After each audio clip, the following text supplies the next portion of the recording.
Hello students, welcome to 10th fest. आज हम लोग ग्रामर का पूरा पार्ट कवर करने जा रहे हैं।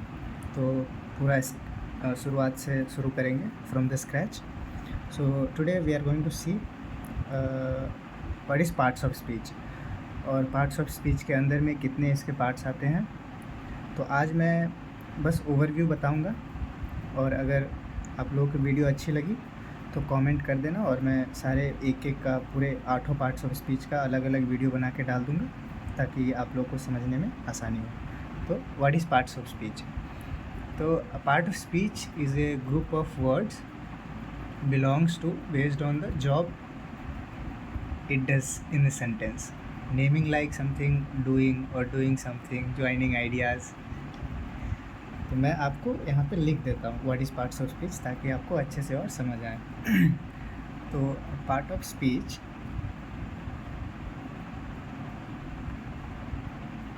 is a group of words belongs to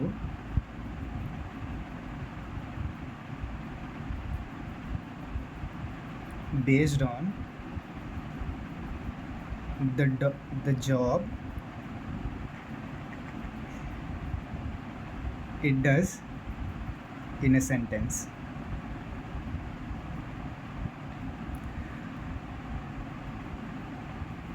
उसके बाद what are the different parts of speech? So basically there are 8 parts of speech।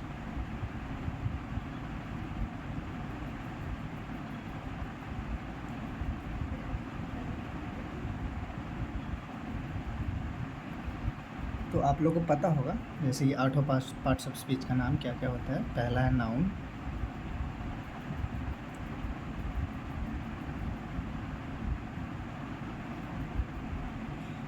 दूसरा है प्रोनाउन, तीसरा है वर्ब, चौथा है एडवर्ब, पांचवा है एग्जेक्टिव, छठा है प्रीपोजिशन,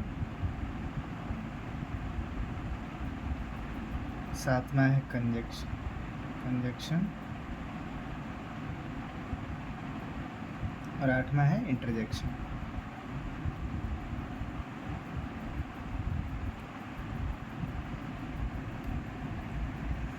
तो इन 8 को हम लोग पहले इसका ओवरव्यू देखते हैं, फिर आगे की वीडियोस में एक एक को मैं अच्छे से एक्सप्लेन करके आपको बताऊंगा।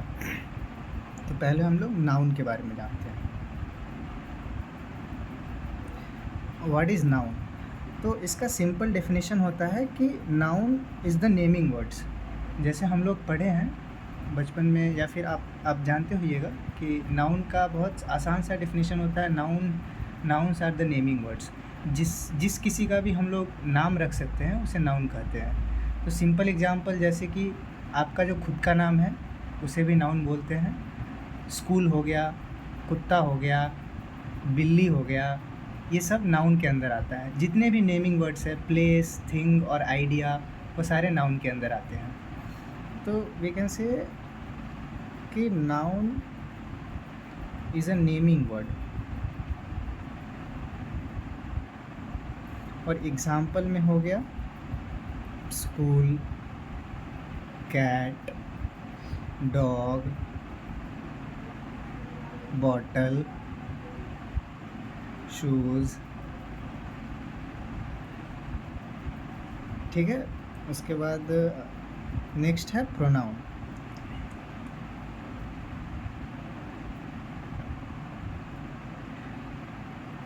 तो प्रोनाउन क्या होता है? प्रोनाउन का बेसिकली डेफिनेशन होता है कि which replaces the noun so that you don't have to repeat it. जैसे कि बार बार आप बोल रहे हैं कि एक कोई भी सेंटेंस हो गया, जैसे कि सपोज़ कि राहुल हैज़ ए बुक, और उसके बाद फिर उसी चीज़ को जब हम दोबारा बोलते हैं कि राहुल रीड्स इट, तो थोड़ा अजीब सा लगता है बार बार नाम को रिपीट करने में। तो इससे बेटर होता है कि हम लोग बोलते हैं कि Rahul has a book and he reads it. तो इसका एग्जाम्पल हो गया कि ही, शी, इट, दे, ये सब आ गया प्रोनाउन के अंदर में। इसका सेंटेंस में अगर हम एग्जांपल देखें तो हो गया जैसे कि राहुल हैज़ अ बुक, और उसके बाद ही रीड्स इट। तो यहाँ पे ये ही हो गया, ये बेसिकली राहुल को ही डिनोट कर रहा है कि Rahul has a book and he reads it. ये राहुल को रिप्लेस करके इसके जगह पे हम लोग बेसिकली प्रोनाउन यूज़ कर रहे हैं, ताकि ये बार बार नाम को रिपीट करने का ज़रूरी ना पड़े। और तीसरा हम लोग का हो गया, ये हमारा है पहला, ये दूसरा, और तीसरा हो गया वर्ब। वर्ब बेसिकली होता है जैसे कि कोई भी एक्शन हम लोग कर रहे हैं उसे हम लोग वर्ब बोलते हैं। जो कोई भी एक्शन को दर्शाता है उसे वर्ब बोलते हैं। एग्जाम्पल से अगर हम लोग समझे तो आसान होगा, जैसे कि रन। रन हो गया हम लोग कोई एक्शन परफॉर्म कर रहे हैं। ऐसे हो गया ईट, खाना खा रहे हैं, दौड़ रहे हैं। तो ये सब वर्ब के अंदर आ गया। और अगर हम इसको सेंटेंस में देखें तो अगर हम इसे सेंटेंस में देखें तो जैसे कि हो गया दे प्ले अ गेम। तो यहाँ पे जो ये प्ले हो गया, खेलना, ये एक कोई एक्शन दर्शा रहा है कि कोई एक्शन परफॉर्म हो रहा है, तो इस एक्शन को हम लोग वर्ब बोलते हैं। तो यहाँ पे जो ये प्ले हो गया इसे वर्ब के कैटेगरी में रखा जाता है। अब चौथा हम लोग का अगर बात करें तो फोर्थ पे आता है एडवर्ब। तो हम लोग एडवर्ब के बारे में बात करेंगे। एडवर्ब का डेफिनेशन होता है basically, adverb describes how, when or where something happens. It can modify a verb, adjective और another adverb। ये बड़ा ही फेमस टाइप का डेफिनेशन है कि it can modify a verb, adjective और another adverb। सो इसको मैं लिख देता हूँ क्योंकि ये हो सकता है थोड़ा सा डेफिनेशन आप लोगों को समझने में दिक्कत हो। तो हो जाता है ये describes how, when और where something happens।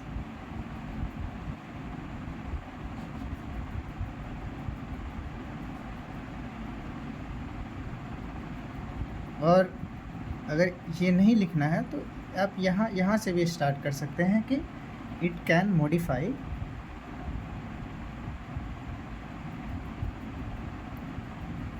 A verb, adjective और अनदर एडवर्ब।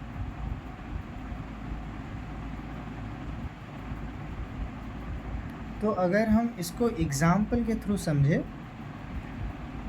तो एग्जाम्पल, मैं पहले आपको एग्जाम्पल दे देता हूँ, उसके बाद फिर बताता हूँ सेंटेंस में कैसे यूज़ करते हैं। एग्जाम्पल हो गया जैसे कि क्विकली,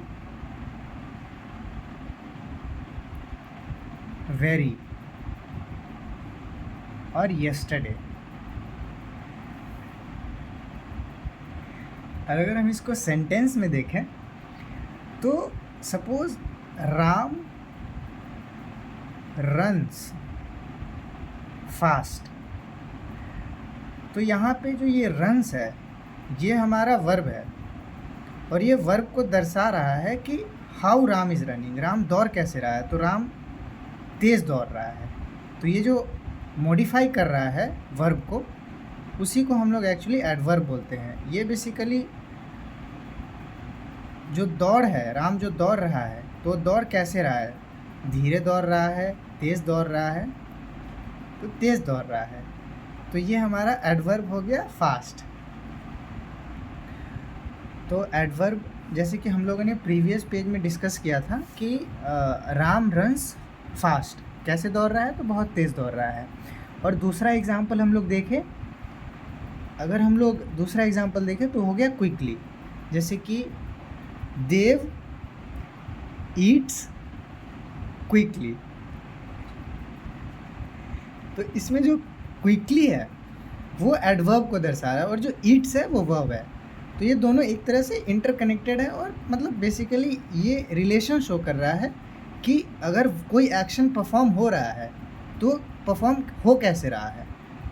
तो बेसिकली एडवर्ब वर्ब को ही डोनेट कर रहा है कि एक्शन परफॉर्म हो कैसे रहा है। और अगर हम लोग अगर पांचवा देखें तो adjective.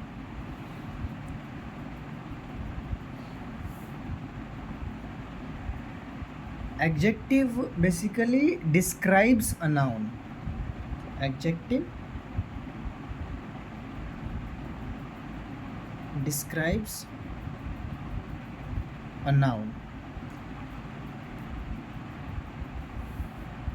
Describes a noun in the sense कि अगर कोई भी नाउन है, जैसे कि अगर हम लोग एक नाउन का एग्जाम्पल ले लें, एक नाउन का अगर एग्जाम्पल ले, जैसे कि डॉग। डॉग हमारा हो गया नाउन, और अगर इसी को डिस्क्राइब कर रहा है कोई चीज़ तो वो हमारे एडजेक्टिव के अंदर आ गया। जैसे कि ही हैज़ ए डॉग, और उसके बाद dog, he has a dog, और अगर इसी डॉग को कोई और चीज़ डिस्क्राइब कर रहा है, जैसे कि कैसा कुत्ता है, किस कलर का कुत्ता है, किस नेचर का कुत्ता है, क्या कुत्ता सुंदर है, तो उस चीज़ को एडजेक्टिव डिफाइन करता है। जैसे कि ही हैज़ अ डॉग, ये हमारा है नाउन, और अगर हम लिखें कि he has a brown dog, तो ये जो ब्राउन है वो बेसिकली डॉग को रिलेट कर रहा है, डॉग से रिलेट कर रहा है कि वो जो डॉग है वो किस कलर का है, तो ब्राउन कलर का है। तो ये हमारा जो ब्राउन है वो हो गया एडजेक्टिव। जैसे कि एक और एग्जांपल ले ले कि शी इज़ सीता, ये हमारा हो गया सीता, तो सीता हो गई नाउन। और अगर सीता, हाउ इज़ सीता, सीता कैसी है, तो सीता इज़ ब्यूटीफुल, तो ये ब्यूटीफुल जो है वो हमारा हो गया एडजेक्टिव। तो आपको एक रफ आइडिया हो गया होगा कि एडजेक्टिव बेसिकली होता क्या है और कैसे कैसे यूज़ कर सकते हैं हम लोग सेंटेंस में। और अगर हम लोग छठा देखें तो वो हो जाता है प्रीपोजिशन। प्रीपोजिशन का अगर हम आप लोगों को डेफिनेशन दें, क्योंकि प्रीपोजिशन का डेफिनेशन देना ज़रूरी होता है, तो प्रीपोजिशन का डेफिनेशन दे तो preposition basically shows the relation between a noun and another word.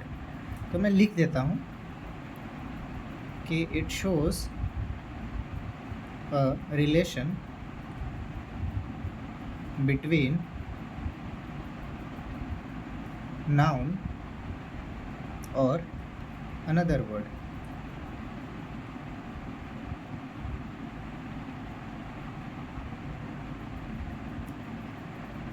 ठीक है, अगर हम इसके एग्जाम्पल से देखें तो हो गया इन, ऑन, अंडर, ओवर, फॉर। और अगर हम सेंटेंस में एग्जाम्पल ले प्रीपोजिशन का तो बोल सकते हैं the cat is on the mat. तो यहाँ पे जो ये the cat is on the mat, तो ये ऑन है, कैट जो है मैट के ऊपर है, तो ये ऑन है वो प्रीपोजिशन है, प्रीपोजिशन हो गया। अगर एक और एग्जांपल इसका देखें तो बोल सकते हैं कि I am at bus station. तो ये जो एट है ये प्रीपोजिशन में काउंट होता है। अगर इसका हम एक और एग्जांपल देख ले कि train is running on the track, तो ये ऑन, यहाँ पे भी ये ऑन, तो ठीक है, ये आप समझ गए होइएगा प्रीपोजिशन का थोड़ा रफ आइडिया। उसके बाद सातवां आता है कंजंक्शन। कंजंक्शन का आपको रफ मीनिंग तो पता होगा, जैसे कि कंजंक्शन का मतलब होता है कि किसी दो चीज़ों को कनेक्ट करना। तो इसका डेफिनेशन होता है कि which connects the words, phrases और sentence together. So conjunction connects the words, phrases और sentences together। इसका एग्जाम्पल हो गया एंड, और, बिकॉज, बट। ये सब एक आपको सिंपल सा एग्जांपल्स बता रहा हूँ ताकि आपको समझने में आसान हो। और अगर हम इसको सेंटेंस में लेके देखें तो बोल सकते हैं कि I like apples and bananas.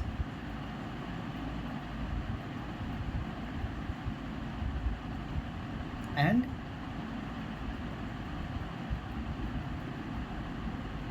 तो यहाँ पे जो एंड है वो दो सेंटेंसेस को जोड़ने का काम कर रहा है। यहाँ पे instead of writing I like apples और आई लाइक बनानास, तो ये जो सेंटेंस है वो बड़ा भी हो जाएगा और सुनने में भी अच्छा नहीं लग रहा है। तो इसलिए इसको शॉर्ट बनाने के लिए ये जो एंड है वो शॉर्ट बनाने का काम कर रहा है basically, I like apples and bananas. तो इससे ये शो हो रहा है कि ये दोनों लाइक कर रहा है, एप्पल भी लाइक कर रहा है और बनाना भी लाइक कर रहा है। एक दूसरा एग्जांपल हम लोग देख सकते हैं।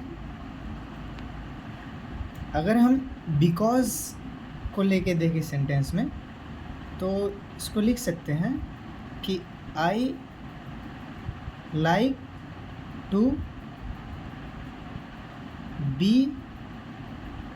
With him because he is my friend. तो यहाँ पे ये जो बिकॉज है ये दो सेंटेंस को फिर से जोड़ने का काम कर रहा है। I like to be with him and he is my friend. तो I like to be with him, तो मुझे उसके साथ रहना पसंद क्यों है? Because he is my friend. तो ये बिकॉज है फिर से जोड़ने का काम कर रहा है। और लास्ट हम लोग का 8वां पार्ट्स ऑफ स्पीच वो है interjection. Interjection basically expresses a feeling और रिएक्शन। मैं अब लिख देता हूँ, इट एक्सप्रेसेस अ फीलिंग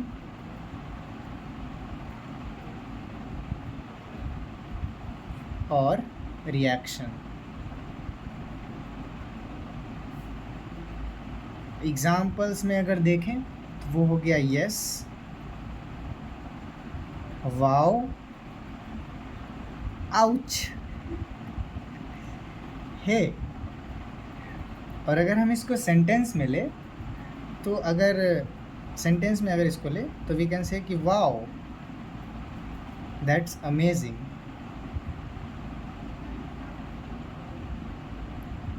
और अगर चोट वोट लग जाती है तो ऐसे बोल सकते कि आउच, इट हर्ट्स। ये बेसिकली हमारे फीलिंग्स को और बेहतर तरीके से एक्सप्रेस करने में मदद करता है ताकि वो जो फीलिंग्स हो वो सामने वाले को बिना बोले भी समझ आए। अगर आप बस आउच भी बोलिएगा तो सामने वाले को समझ आएगा कि अच्छा हो सकता है इसे चोट लग रही है। अगर वाओ वाओ बोलना काफ़ी है, किसी भी चीज़ को अगर बस आप वाओ बोल दीजिएगा देखकर तो सामने वाला को ये समझ आ जाए कि अच्छा there is something is good so he is telling wow. तो फिर भी ये जो एक्सप्रेशन हमारा जो है वो और बेहतर बनाने में इंटरजेक्शन मदद करता है। तो आज की क्लास के लिए और ये लास्ट में मैं बस इतना आपको बताना चाहता हूँ कि आप ये अलग से मैंने ये टेबल बनाया है ताकि आप लोगों को अच्छे से समझ आए शॉर्ट फॉर्म में पूरा। तो यहाँ पे मैंने लिखा है पार्ट्स ऑफ स्पीच, जो 8 पार्ट्स ऑफ स्पीच मैंने आपको बताया वो सारे 8 का नाम लिखा है मैंने यहाँ पे, फिर उसका रोल लिखा है और यहाँ पे एग्जाम्पल के साथ मैंने बताया है ताकि एक पेज में आपको सारा आ जाए और ये समझ आ जाए। तो स्टार्ट करते हैं नाउन से। जैसा मैंने आपको बताया कि noun basically nouns are the naming words. तो ऑल नेम्स, समवन और समथिंग, वो सब सारे नाउन के अंदर आता है। और यहाँ पे अगर एग्जांपल्स देखें तो डॉग, स्कूल, हैप्पीनेस, ये सारे नाउन के अंदर आता है। प्रोनाउंस मैंने बताया, नाउन्स को बेसिकली रिप्लेस करता है ताकि बार बार एक चीज़ को बताना ना पड़े। जैसे कि मैंने आपको पीछे वीडियो में बताया सेंटेंस को लेके कि कैसे नाउन को रिप्लेस करता है। इट रिप्लेसेस द नाउन, और उसके जगह पे हम लोग आई, यू, ही, शी और इट, दे, ये सारा हम लोग यूज़ करते हैं। तीसरा है verb. Verb basically shows an action. Action show करता है कि किसी चीज़ को अगर हम परफॉर्म कर रहे हैं तो उसको कैसे परफॉर्म कर रहे हैं, कैसे परफॉर्म नहीं कर रहे हैं, किसी चीज़ को अगर हम परफॉर्म कर रहे हैं तो वो जो परफॉर्मेंस है वो बेसिकली एक्शन में इंक्लूड होता है, और उस एक्शन को, जो भी एक्शन हो रहा है वो वर्ब के अंदर आता है। जैसे कि he runs, they are playing, और ही इज़ ईटिंग, तो ये सारा वर्ब के अंदर आता है। ये चौथा हमारा एडजेक्टिव है, डिस्क्राइब्स नाउन। नाउन जैसे मैंने बताया कि नेमिंग वर्ड्स आर नाउन्स, और अगर उसी नाम के आगे हम उसे डिस्क्राइब करें कि जैसे कि देयर इज़ अ बॉटल, तो बॉटल हमारा नाउन हो गया। और द बॉटल इज़ बिग, तो जो बिग जो है वो एडजेक्टिव हो गया। बॉटल कैसा है, तो बॉटल बड़ा है। यहाँ पे रेड जैसे कि अगर हम एक एग्जांपल लें कि रोजेज़ आर रेड, तो रोज़ जो है वो नाउन है, लेकिन जो रेड है वो रोज़ को डिफाइन कर रहा है कि रोज़ कैसा है, तो रोज़ रेड है, तो वो एडवर्ब के अंदर आता है, एडजेक्टिव के अंदर आता है। उसके बाद पांचवा हमारा है adverb. Adverb basically describes how, when, where, location basically describes. तो इसका एग्जांपल्स है क्विक, वेरी, नाउ। जैसे कि Ram is running quickly, he is very quick, this chapter is very easy, तो ये जो वेरी है, आई एम गोइंग नाउ, मैं अभी जा रहा हूँ, तो ये सारा जो है एडवर्ब के अंदर आता है। प्रीपोजिशन मैंने बताया था आपको कि शोज़ रिलेशन, ये बेसिकली रिलेशन शो करता है बिटवीन प्लेस और टाइम। कंजंक्शन हो गया जो वर्ड्स और आपके आइडियाज़ को कनेक्ट करता है, विच कनेक्ट्स योर वर्ड्स और आइडियाज़, जैसे कि एंड, बट, और इंटरजेक्शन जो है वो शो करता है इमोशंस। मैंने पीछे बताया है अच्छे से कि ये इमोशंस शो करता है, और जैसे कि वाओ, आउच, ये सारा जो है, यस, हे, ये सारा जो है आपका इंटरजेक्शंस में आता है। थैंक यू फॉर वाचिंग, और मैं अगले वीडियोस में ये सारे पार्ट्स ऑफ स्पीच को एक एक करके अच्छे से डिस्क्राइब करके बताऊंगा, ताकि आपको और भी आसानी हो समझने में। और अगले वीडियोस में ये पार्ट्स ऑफ स्पीच तो मैं आपको बताऊंगा ही सारा, और धीरे धीरे करके मैं सारे टेंस पे जाऊंगा, फिर सब्जेक्ट वर्ब एग्रीमेंट पे जाऊंगा, वॉइस पे जाऊंगा, नरेशन पढ़ाऊंगा।